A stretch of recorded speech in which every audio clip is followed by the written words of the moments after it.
नमस्कार, मीनाक्षी रेसिपीमध्ये आपलं सगळ्यांचं स्वागत। आज आपण बनवत आहोत पावभाजी। एकदम सोपी पावभाजी। त्यासाठी 2 कांदे मिक्सरला लावून घेतले तरी चालतात। 1 टोमॅटो तोही मिक्सरला लावून घ्यायचा।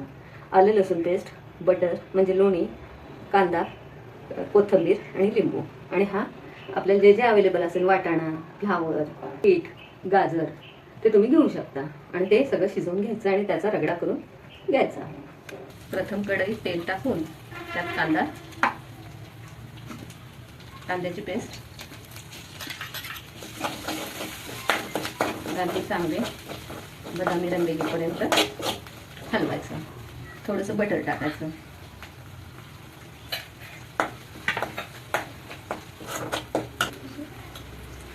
त्यानंतर अंदाजे मीठ, 1 चमचा मीठ टाकावे। कांदा परतल्यानंतर त्यामध्ये टोमॅटो पेस्ट चांगली शिजवून घ्यायची तेल सुटेपर्यंत। आता आलं लसूण पेस्ट घालायची।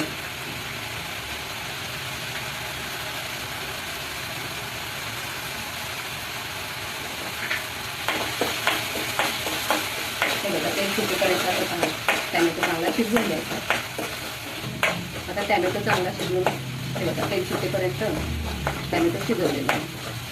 आता त्यामध्ये सगळे मसाले ॲड करायचे। त्यामध्ये पहिला आपला पावभाजी मसाला, तो 1 चमचा। हे बघा, जसं तेल आहे ना सुटलेलं त्यात ते चांगलं परतलं जातं आणि त्यामुळे टेस्ट आणखीन वाढते। हा कांदा लसूण मसाला, प्लेन मसाला, प्लेन लाल तिखट टाकायचं, त्यामुळे रंग छान येतो। आणि पावभाजी बीट घातलं म्हणजे आणखी लाल लाल रंग येतो भाजीला। आणि मसाले अगदी 2 मिनिटं चांगले परतायचे। पाहिजे असेल तर टेस्टसाठी आणखीन जरा पावभाजी मसाला घातला तरी चालू शकतो, त्यामुळे आणखीन चव चांगली येते। हे बघा, चांगलं परतून घ्यायचं।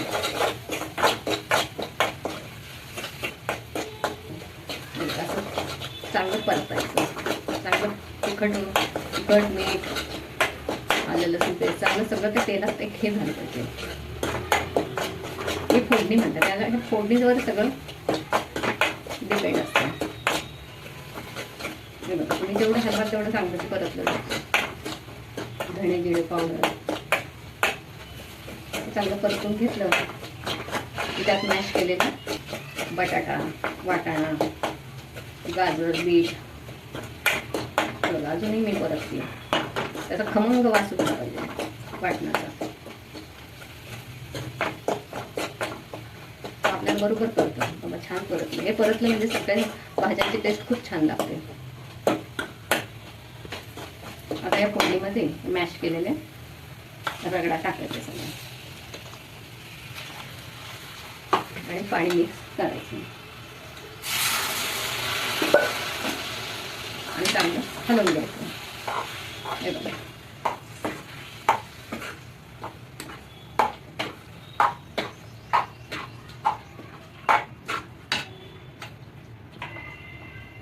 हे बघा असं सगळं मिक्स करून घ्यायचं। रंग बघा कसा छान लाल आहे। मुलांना अशी भाजी खूप आवडते। आणि भाजीला चांगली उकळी काढायची।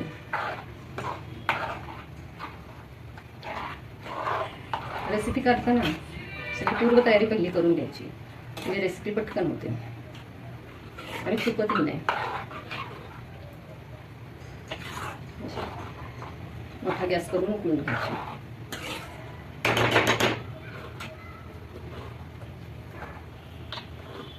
झाली पावभाजी तयार। हे बघा, अशी छान मस्त उकळली पाहिजे। पावभाजी थोडी पातळ करायची, कारण मग ते हळूहळू बटाट्यामुळे घट्ट येते। थंड जरा नॉर्मल झाली की ते घट्ट येते। मग वरून कोथिंबीर घालायची। बीट गाजर यामुळे रंग छान येतो भाजीला। कशी थोडंसं बटर घालायचं की पावभाजी तयार। वाव, गरमागरम पावभाजी तयार.